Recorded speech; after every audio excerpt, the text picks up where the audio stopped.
آدھی سے زیادہ مسجد خالی ہو جائے گی بڑا نعت خوان نہ ہو تو. محفل آپ نے بھی اٹینڈ کی ہے. پہلے ہم جیسے نعت خوان آتے ہیں بیچارے عام، میں تو خیر نعتیں پڑھتا نہیں ہوں، ریگولر پروفیشنل آدمی تو ہوں نہیں، لیکن فرض کر لو میرے جیسا کوئی نعت پڑھنے والا ادھر گھوم رہے ہوں گے، ادھر گھوم رہے ہوں گے، ادھر جا رہے ہوں گے، ادھر جا رہے ہوں گے، پھر دوسرا آئے گا، پھر تیسرا آئے گا، پھر چوتھا آئے گا، پھر وہ بڑا نعت خوان آ جائے تو ذرا کرنٹ سا دوڑ جاتا ہے محفل کے اندر، پھر کچھ آ کر بیٹھ جائیں گے، لیکن ابھی بھی نہیں. پھر جب شروع ہوگا نا پھر سب کے سب اپنے نبی کا پیغام کلام سننے کے لیے بیٹھ گئے. پھر محبت عروج پر ہوگی. یار پہلے بھی تو نبی کریم کا کلام پڑھا جا رہا تھا، تم مذاق مستی کر رہے تھے، کوئی وضو خانے پہ، کوئی تم باہر پان والے کی دکان پہ بیٹھے ہوئے تھے، تم آنے کے لیے تیار نہیں تھے اللہ کے نبی کی نعتیں سننے کے لیے. اس کو کہتے ہیں عشق، اسے کہتے ہیں محبت. اپنا ہم نے معیار بنایا ہوا ہے، چاہے ہم محبت کے خلاف کام کر رہے ہوں. حضرت نیچے بیٹھے، نیچے بیٹھے، پیچھے والوں کو نظر نہیں آئے، برائے مہربانی، اور درمیان میں نہ آئے. مجھے بیان کرنے دے اگر آپ کی بڑی مہربانی ہوگی، درمیان میں نہ آئے، چاہے آپ کی ویڈیو خراب ہو، کچھ بھی ہو، درمیان میں نہ آئے. مجھے بیان کرنے دے اگر آپ نے میرا بیان سننا ہے تو، ورنہ ختم کریں، میں چلا جاتا ہوں، آپ لوگ کریں، پھر نعت خوانی وغیرہ کر لو. اگر میرا بیان سننا ہے تو بالکل خاموشی سے آپ بیٹھیں، کوئی درمیان میں ڈسٹربنس نہ کرے.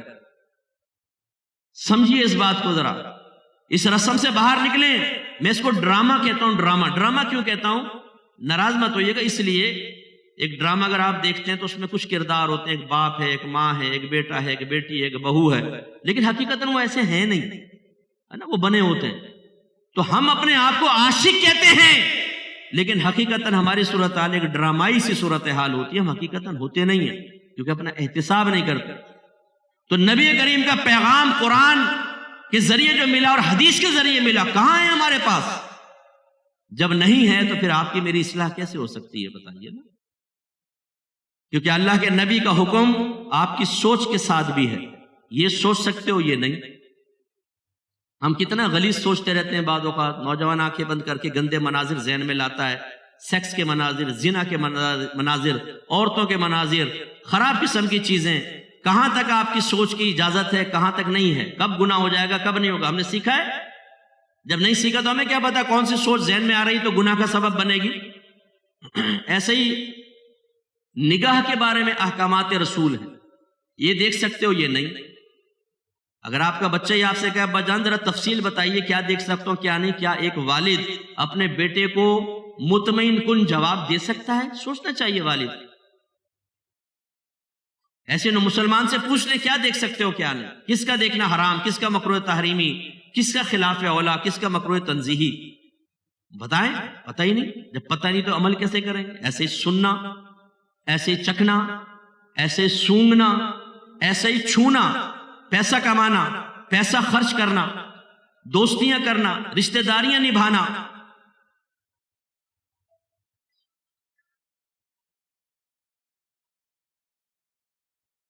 رشتہ داریاں نبھانا، ان سب کے بارے میں احکام ہیں. پیسہ خرچ کرنے تک کے بارے میں احکام ہیں. آپ جب آوارہ گر دوستوں کو چائے پلاتے ہیں، آپ کھانا کھلاتے ہیں، اس پر بھی آپ کی آخرت میں گرفت ہوگی. آپ کو پتا ہے آپ کے نبی نے پیغام دیا ہے تمہارا کھانا صرف پرہیزگار کھائے اور تم صرف مومن کو اپنا دوست بناؤ. مومن سے مراد مومن متقی، نیک کو اپنا دوست بناؤ، اور تمہارا کھانا صرف پرہیزگار کھائے. کیوں؟ علماء نے اس کی تشریح بیان فرمائی، جب نیک آدمی کو کھلاؤ گے جو طاقت اور توانائی آئے گی اللہ کی راہ میں خرچ کرے گا، فرما برداری میں خرچ کرے گا، آپ کو ثواب ملے گا. اور چرسی کو، موالی کو، شرابی کو، زانی کو، بے نمازی کو کھلاؤ گے وہ آپ کی دی ہوئی طاقت اللہ کی نافرمانی میں خرچ کرے گا. اگرچہ آپ کا یہ قصد و ارادہ نہیں تھا کہ آپ گناہ میں مدد کریں، لیکن غیر ارادی طور پر ہو گیا. اس میں ہو سکتا ہے آپ کی آخرت میں گرفت ہو جائے. احکام سیکھیں گے تو زندگی شعور حاصل کرتی ہے، ہمیں قرینہ آتا ہے، سلیقہ آتا ہے. ایسی شرمگاہ کا استعمال، ستر کا استعمال کہاں جائز ہے کہاں حرام ہے. حتیٰ کہ یہ تک احکام سیکھنے چاہیے آپ کی شادی ہو جائے یا آپ ابھی انمیرڈ ہیں، شادی ہونے والی ہے، کہ میاں بیوی کے ریلیشن میں کیا جائز ہے کیا ناجائز ہے.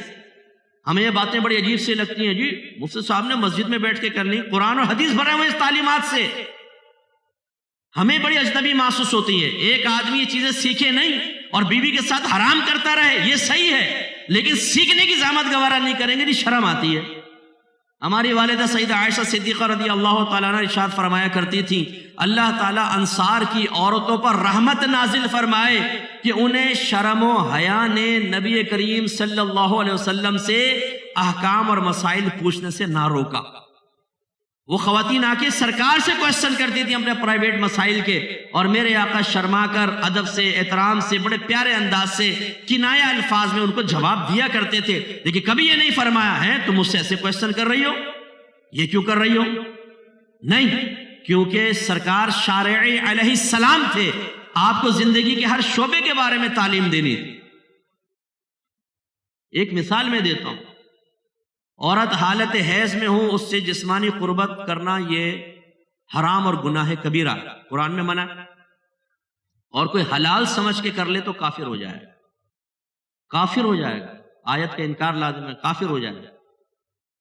اور اگر فرض کر لیں اس حالت میں جسمانی قربت کر لی ہے اور حمل ٹھہر گیا، اس وقت تو نہیں ٹھہرے گا جب تک حیض چل رہا ہے، کیونکہ رحم کا منہ کھلا ہوتا. لیکن ابھی وہ وضاحت کا ٹائم بھی نہیں ہے، نہ میں کرنا چاہتا ہوں میڈیکلی پوائنٹ آف ویو سے کہ کس طرح بعد میں حمل ٹھہر سکتا ہے، لیکن ٹھہر جاتا ہے. یہ جو بچہ پیدا ہوگا، یہ جسمانی تعلق حرام اور پیدا ہونے والا بچہ ولد الحرام کہلائے گا، ولد الزنا نہیں. زنا ہوتا ہے اجنبی عورت سے جب آدمی جسمانی قربت کرتا ہے، ولد وہ زنا کہلاتا ہے. اپنی بیوی سے ناجائز کرتا ہے تو اس کو وطی حرام کہتے ہیں. زنا سے بچہ پیدا ہوتا ہے اس کو ولد الزنا کہتے ہیں. اس حرام تعلق سے پیدا ہوگا تو ولد الحرام کہلائے گا. فرق یہ ہوگا کہ زانی جو بچہ ہوتا ہے جو زنا سے پیدا ہوا، اس کا نسب بروز قیامت باپ سے ثابت نہیں ہوگا. ماں کے نام سے پکارا جائے گا فلاں آ جائے تو وہ گلٹ فیل ہوگا، اور بچے کے لیے بھی ایک بے عزتی سی ہوگی کہ اس کا تو باپ ہی نہیں ہے اس کا مطلب. لیکن عیسیٰ علیہ السلام کے لیے یہ آپ کو بھی والدہ کے نام سے پکارا جائے گا، لیکن آپ کی شان ہوگی، کیونکہ آدمی حرام کام کرے اور بچے کو باپ کے نام سے نہ پکارے یہ عیب ہے. اور بی بی مریم کنواری ہیں اور عیسیٰ پیدا ہو جائیں، یہ اللہ کا کمال ہے، عیسیٰ علیہ السلام کا معجزہ ہے، اور بی بی مریم کی کرامت کہہ لیں. وہ کوئی معیوب نہیں ہے. اور ولد الحرام جو بچہ اس کا نسب باپ سے ثابت ہوگا یہ ہے. لیکن ولد الحرام، ایک صاحب نے مجھے کہا کہ مفتی صاحب ویسے تو میں جانتا ہوں یہ کام کرنا بیوی کے ساتھ گناہ ہے، لیکن میں نے کہا آپ سے بھی پوچھ لوں. اب اس نے جو چیز لکھی، میں نے کہا آپ کو پتا ہے امام اعظم نے فرمایا کہ جو یہ ثواب کی نیت سے کرے اس کو اللہ تعالیٰ ثواب عطا فرمائے گا. میں تو اس کو حرام سمجھ رہا تھا. بھائی تو سیکھا کیوں نہیں تھا تم نے؟ ہر چیز ناجائز نہیں ہوتی، ہر چیز جائز نہیں ہوتی، یہ سیکھنا چاہیے. اس کے بھی کورسز ہونے چاہیے کہ ہمیں پورے مذہب کے بارے میں معلومات. اب ہمارے نوجوان کیا کرتے ہیں؟ والد سے پوچھ نہیں سکتے، والدہ سے بے ادبی سی لگتی ہے. پھر کیا ہوتا ہے؟ دوستوں کے پاس، یار یہ کر سکتے نہیں کر سکتے. وہ ایک سے ایک امام اعظم خواجہ حسن بصری، سفیان ثوری بیٹھا ہوتا ہے، وہ کہتا ہے بھائی یہ نہ کر، یوں کر سکتا ہے، یہ نہ کر، یہ کر سکتا ہے. وہ ویڈیو دے دے گا آپ کو انگریزوں کی، کوئی یہ کر لو یہ نہ کرو. اب پتہ ہی نہیں کہ کس سے بعض اوقات نکاح بریک ہو جاتا ہے. آپ کو پتا ہے حرام کر لیتا ہے آدمی، نکاح بریک ہو جاتا ہے. ہم نے سیکھی یہ چیزیں کہ شریعت اس کے بارے میں کیا کہتی ہے. ایسے ہی ہمارے نوجوان بات بات پہ ماں بہن کی گالیاں بک رہے ہیں، گندے جوکس، گندی باتیں، چغلیاں، غیبتیں. آدھا پیشاب باہر جا رہا ہے، آدھا پیشاب پینٹ کے اندر ہے، استنجا ہی نہیں کرتے ہیں، وہ ٹپکتا رہتا ہے پیشاب، سب اندر خراب.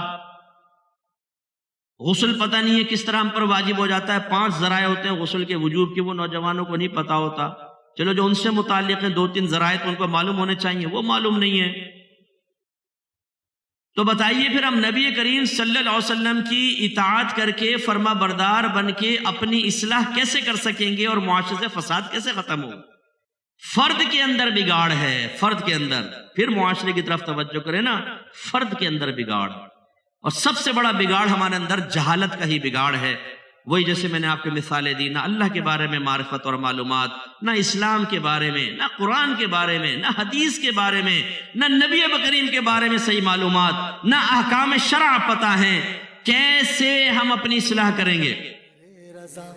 پیارے رضا میرے رضا، پیارے رضا اچھے رضا سچے رضا، طے کر سنت اعلی حضرت، مخزن عظمت اعلی حضرت، فخر ملت اعلی حضرت، رب کی